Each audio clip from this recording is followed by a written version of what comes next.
গণেশ, শীত পড়েছে, পিকনিক হবে, এ আর নতুন কি? কিন্তু তার জন্য এত ঢাক গুড় কেন? কি এমন গোপন জিনিসে? আরে চুপ চুপ, গ্রামে পিকনিক হবে, সেটা তেনাদের কানে গেলে সে মহা অনর্থ হবে। আশ্চর্য, বছর কুড়ি পরে নিজের গ্রামে আসলাম, দেশের বাড়িতে দুটো দিন থাকবো, গ্রামের লোকজন নিয়ে একটু হই হুল্লোড় করব, পিকনিক করব, সেটাও আবার চুপি চুপি করতে হবে কেন হে? আপনি দাদা এই গ্রামের জমিদার বংশের ছেলে, তার উপরে বিদেশে থাকেন, এতদিন পরে এসেছেন, গ্রামের সবাই কত খুশি। তাই তো বলছি, তাহলে এত মিছি মিছি ভয় পাচ্ছ কাকে? নতুন কোনো উঠতি মস্তান, নাকি আবার কোনো ডাকাত দলের উপদ্রব বেড়েছে? ওসব নয় দাদা, ওসব নয়। আপনি তো বলেছেন পিকনিকে সবাইকে পেট ভরে খাওয়াবেন। হ্যাঁ তাই তো, শুধু পেট ভরেই না, একেবারে কবজি ডুবিয়ে মাংস পোলাও খাওয়াবো। ভগবানের ইচ্ছায় টাকা পয়সা তো কিছু কম নেই আমার। আমি চাই পিকনিকে সবাই পেট ভরে খাক, আনন্দ করুক। আরে সেটাই তো আমি বলছি, এখন সব ব্যবস্থার মধ্যে হুজ্জুতি কিছু হলে তখন কি কাণ্ড হবে ভাবা যায়। আবার হেয়ালি, কি কাণ্ডের কথা বলছো গণেশ? আগে ওসব কথা আর তুলবেন না, তবে খবরদার ওদের কাছে যেন পিকনিকের খবর গুণাক্ষরেও জানাজানি না হয়। আরে ধুত্তরি, সেই কখন থেকেই গৌর চন্দ্রিকা করে যাচ্ছ? ভালো করে বলো তো, কাদের কথা বলছো? নদাই আর গদাই, খবরদার বলছি, ওদের যেন পিকনিকের খবর কানে না যায়। নদাই আর গদাই মানে আমাদের গ্রামের নিত্যানন্দের দুই যমজ ছেলে, শুনেছি খুব খেতে পারে ওরা। হ্যাঁ হ্যাঁ, ওদের কথাই বলছি। ওরা যদি একবার খবর পেয়ে পিকনিকে গিয়ে উপস্থিত হয়, তাহলে আর রক্ষা নেই, পিকনিকে সবার খাবার দুজনেই খেয়ে নেবে। কি আজে বাজে কথা বলছো? যত সব মিথ্যে রটনা।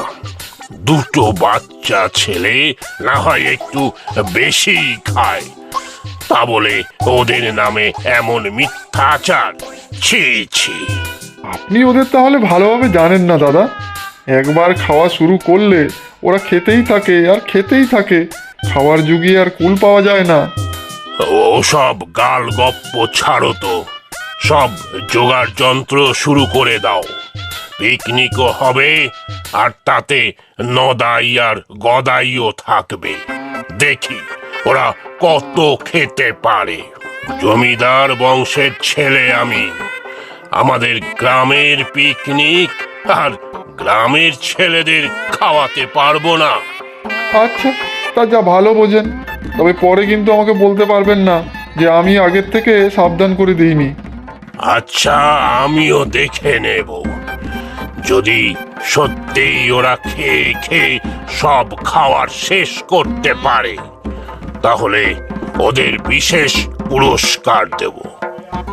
আর যদি না খেতে পারে, তাহলে আমি নাক মুলবো, কান মুলবো, কান ধরে উঠবুস করব, দেখে নেবেন।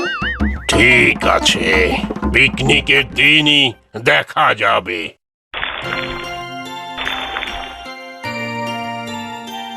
কি গো নদাই গদাইয়ের মা, আজকাল বড় একটা যে দেখা সাক্ষাৎ নাই, কি হয়েছে গো?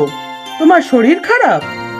না না, শরীর ঠিকই আছে, তবে জানোই তো বৌদি, আমার ছেলে দুটো আবার একটু খেতে ভালোবাসে, ওদের জন্য খাবার তৈরি করতেই সময় চলে যায়। হ্যাঁ সে তো জানি, কি আর করবে বলো, তোমার ঘরে তো আবার রান্নার ঠাকুরও টেকে না, রোজ রোজ এত রান্না কে করবে বলো?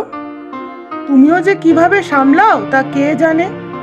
কি বলবো বৌদি, মায়ের প্রাণ তো, সন্তানের সুখের জন্য কোনো কষ্টই আর কষ্ট মনে হয় না, আর আমার অভ্যেসও হয়ে গিয়েছে।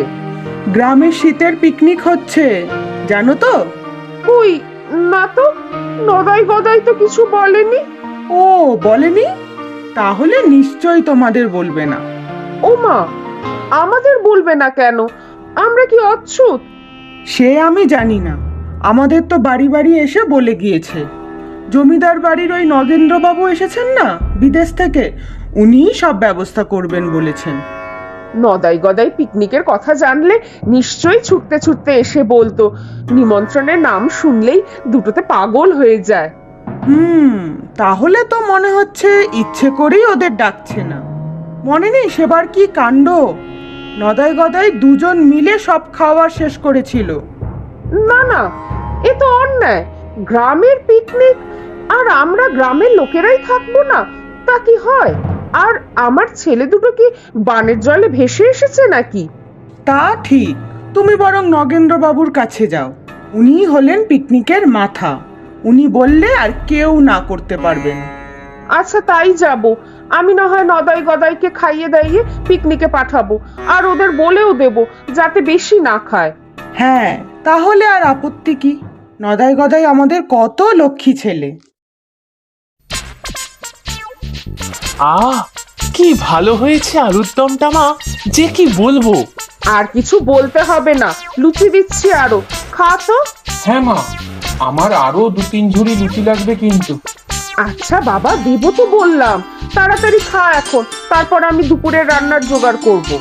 দুপুরে কি রান্না হবে আজ মা? এই নদাই, খুব লোভী হচ্ছিস কিন্তু, লোকে কি বলবে বলতো? কি আর বলবে, পেটুক বলবে। তা বলুক গিয়ে, খাওয়া ছাড়া আমরা দুই ভাই আর কিছুই বুঝি না।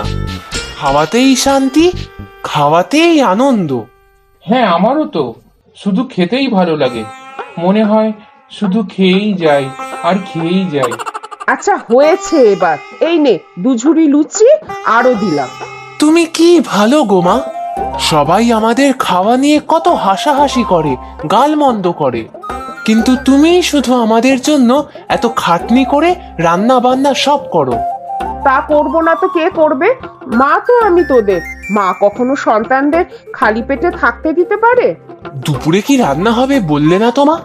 আচ্ছা বলছি, ডাল, ভাত, 5 রকম ভাজা, মোচা ঘন্ট, আলু ফুলকপি, মাছ আর মুরগির মাংস।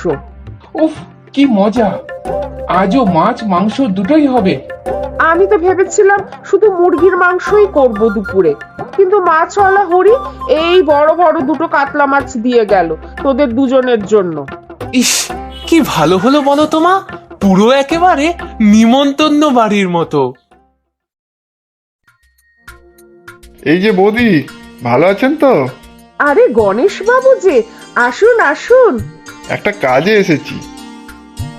তা নদাই গদাই, সব ঠিকঠাক চলছে তো তোমাদের? ভালোই চলছে, তবে খাওয়াটা এখনো শেষ হয়নি আমাদের।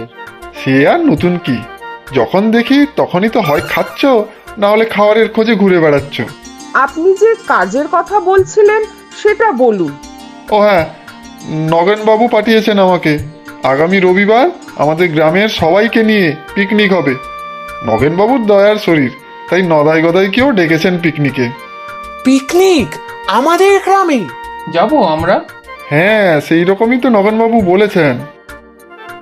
শুনুন গণেশ বাবু, নগেন্দ্র বাবুকে বলবেন আমার এই 2 ছেলে নদাই আর গদাই যাবে পিকনিকে। কি মজা, আমরা পিকনিকে যাব। আচ্ছা ঠিক আছে, খাসির মাংস হবে এবার। আচ্ছা আমি চলি এখন। বুঝলি নদাই, অনেক দিন পর পিকনিকে যাব, খুব খাবো কিন্তু আমি। বেশি খাওয়া চলবে না ওখানে। আমি তোদের দুজনকে পেট ভরে খাইয়ে পাঠাবো পিকনিকে, ওখানে বেশি খাবি না কিন্তু। ও মা, কাকুটা বললো না খাসির মাংস হবে? খাসির মাংস কি আর কম খাওয়া যায়? হ্যাঁ মা, অন্য কিছু খাবো না, শুধু খাসির মাংস খাবো। না না, ওখানে কিছুই বেশি খেতে হবে না। আমি বাড়িতেই তোদের দুজনকে খাসির মাংস খাইয়ে দেব, ওখানে শুধু একটু করে ডাল ভাত খাবি, ঠিক আছে? ইস, পিকনিকে বসে একটু ভালো মন্দ খাও না সবার সাথে। তাহলে তো পিকনিকের মজাটা আর কি রইলো, তাই না রে নদাই? না না, পিকনিকে কি শুধু খাওয়ার মজা? অন্য কত কিছুও তো থাকবে, ঘুরবি ফিরবি খেলবি। ধুত, আমাদের তো শুধু খেয়েই মজা, অন্য কিছুতে মজা পাই না তো আমরা। থাক, তাহলে তোদের পিকনিকে যাওয়ারই দরকার নেই। বাড়ি বসে যত ইচ্ছা খাসির মাংস খাবি, আমি রান্না করে দেব। ঠিক আছে, যাবো পিকনিকে, তবে খাবো না বেশি, তাই তো। হ্যাঁ, মনে থাকে যেন। কি আর করা যাবে, তাহলে বাড়ি থেকে পেট পুড়ে খাসির মাংস আর পোলাও খেয়ে তারপর পিকনিকে যাব তাহলে। কি রে নদাই? হ্যাঁ, অগত্যা তাই করতে হবে, তবে পিকনিকে যাবই। কি বুঝছো হে অরূপ, আয়োজন সব কেমন? সে আর বলতে দাদা, আপনি যেখানে দায়িত্ব নিয়েছেন সেখানে এলাহি ব্যাপার তো থাকবেই।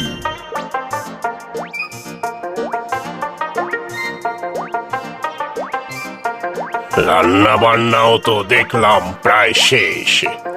খাসির মাংস চেখেও এলাম, জব্বর বানিয়েছে ঠাকুর। বেশ বড় সড়ো বকশিস দিয়ে দেব, দেখবে গ্রামের সবাই কবজি ডুবিয়ে খাবে। আহা, কতদিন পর এমন রাজসুহ আয়োজন। একসাথে এত মাংস রান্না আমি বাপের জন্মেও দেখিনি। কি হে গণেশ, কিছু বলো এবার। কত তো বলেছিলে, চিন্তায় তো তোমার ঘুমই হচ্ছিল না। খাওয়ার নাকি কম পড়বে। না গো দাদা না, আঁচালে ওদের বিশ্বাস নেই। নদাই গদাই এর খাওয়া শেষের আগে কিচ্ছু বলা যাবে না, যা খায় ওরা। আশ্চর্য হে গণেশ, এত আয়োজনের পরেও একই বুলি আউড়ে যাচ্ছ। আচ্ছা, এখন তো সবাই খেলাধুলায় ব্যস্ত আছে, চলো আগে নদাই গদাইকে খাইয়ে দেই, তাহলে তো তোমার শান্তি। সর্বনাশ, ও কাণ্ডটি করবেন না দাদা, পরে কিন্তু কেউ খেতে পাবে না, পস্তাতে হবে পরে। দেখলে তো অরূপ, কেমন পাগলের মতো কথা বলে এই গণেশ। 300 জন খাওয়ার মতো মাংস রান্না করিয়েছি, আর খাওয়া তো মাত্র 2 জনের মতো। কি, আমি পাগল? আচ্ছা চলুন তাহলে নদাই গদাইকে খাইয়ে দেওয়া যাক। কি হে নদাই গদাই, ভালো করে খাও দেখি। কখন থেকে শুধু ডাল আর ভাত নিয়ে বসেই আছো? না, আর কিছু খাবো না। হ্যাঁ, মা বলে দিয়েছে শুধু একটু ডাল ভাত। মাংসের গন্ধ পাচ্ছি, জিভে জল আসছে, তাও কিন্তু খাওয়া যাবে না, তাই না রে গদাই? হ্যাঁ, তাই শুধু একটু ডাল আর ভাত। কি কি বলে এরা? দেখো দেখো অরূপ, এদের জন্যই নাকি গণেশের ঘুম হচ্ছিল না। যত সব, এখন এত খাওয়ার কে খাবে? তাই তো, কি আশ্চর্য, মহা আশ্চর্য। এই যে বাপু নদাই গদাই, খাবো না বললে তো হবে না। এত খাওয়ার সব নষ্ট হবে নাকি? 3টে খাসি বেশি কাটিয়েছি শুধু তোমাদের জন্য। রান্নার খাবার নষ্ট করা তো পাপ, তাই না রে গদাই? হ্যাঁ, তা ঠিক, তবে মা যে বলে দিয়েছে। চিন্তা নেই, তোমাদের মাকে আমি বলে দেব। খাও তোমরা খাসির গরম গরম মাংস। আচ্ছা, এই কাকু যখন এত করে বলছে তাহলে খাই একটু, তবে বেশি খাবো না। হ্যাঁ, দিন তাহলে মাংস, অল্প করেই না হয় খাই, না হলে আপনি আবার কি মনে করবেন? ওরে, এইসব ডাল ভাত রাখ, যা মাংস নিয়ে আয় ওদের জন্য। এবারে দেখবো গণেশ ওরা কত খায়।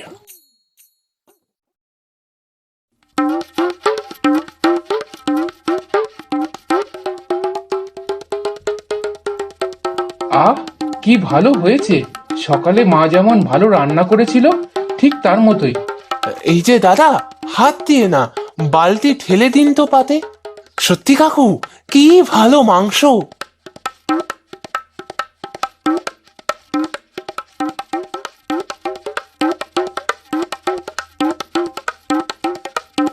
ও দাদা, তাড়াতাড়ি দাও, গরম গরম মাংসই বেশি ভালো লাগে। তবে ঠান্ডা মাংসও খাই, পরদিন বাসি মাংসও খুব ভালো লাগে।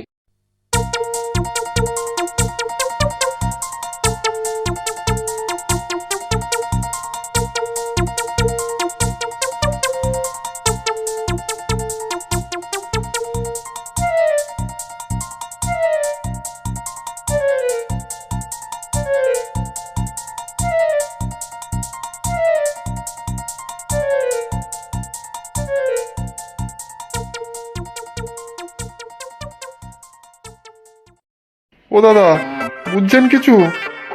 বুঝেছি, হাড়ে হাড়ে বুঝতে পারছি। এই এই হরি, মাংস হাতা দিয়ে দে, বালতি ভর্তি মাংস নষ্ট না হয়। না না কাকু, কিচ্ছু নষ্ট হবে না, সব খেয়ে নেব আমরা, তুমি কিচ্ছু চিন্তা করো না। সর্বনাশ, চিন্তা না করে কি আর উপায় আছে? ওহে গণেশ, কি করি এখন? খুব চিন্তা হচ্ছে যে। কিচ্ছু চিন্তা নেই, কোনো মাংস নষ্ট হবে না, আমরা চেটে পুটে সব খেয়ে নেব। ও দাদা, দাঁড়িয়ে কেন? 2 বালতি করে একেবারে দাও, দেরি হলে আমাদের খিদে বেড়ে যায় কিন্তু।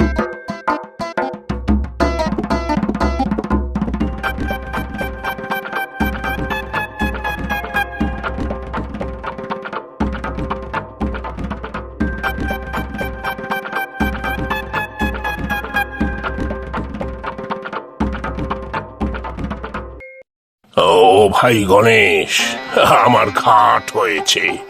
তুমি ঠিক, এ তো বাচ্চা নয়, সাক্ষাৎ 2 আধমনি কৈলাস। বাঁচাও আমাকে। মাংস সব শেষ হয়ে গেলে এত লোকের কাছে আমার সম্মান আর কি কিছু থাকবে? মুখ পুড়বে আমার। চিন্তা নেই দাদা, আমি জানতাম এমন কিছু হবে, তাই আগে ভাগেই নদাই গদাইয়ের মাকে ডাকতে লোক পাঠিয়ে দিয়েছিলাম। হ্যাঁ, তাই নাকি? তাই তো, ওরা এদিকেই তো আসছে। আচ্ছা, আমরা চলি এখন, ওদের পেট ভরে গিয়েছে, খুব ভালো খেয়েছে ওরা। ভরেছে? পেট ভরেছে? হ্যাঁ কাকু, মা বলল আমাদের পেট ভরে গিয়েছে। কিন্তু আমরা ঠিক বুঝতে পারছি না পেট পুরো ভরেছে কিনা। আরো মাংস খেতে পারতাম আমরা। হ্যাঁ, আরো খাবে? না না, আজ আর নয়, আমিও বাড়িতে 5 কিলো মাংস রান্না করে খাইয়েছিলাম। আচ্ছা কাকু, আজ তাহলে যাচ্ছি। পরের বছর পিকনিকে আবার আসবো। হ্যাঁ, বাড়ি থেকে মাংস না খেয়েই আসবো, যাতে একটু বেশি খেতে পারি। কি বুঝলেন দাদা? পরের পিকনিকে আমি নেই ভাই, ছেড়ে দে মা, কেঁদে বাঁচি।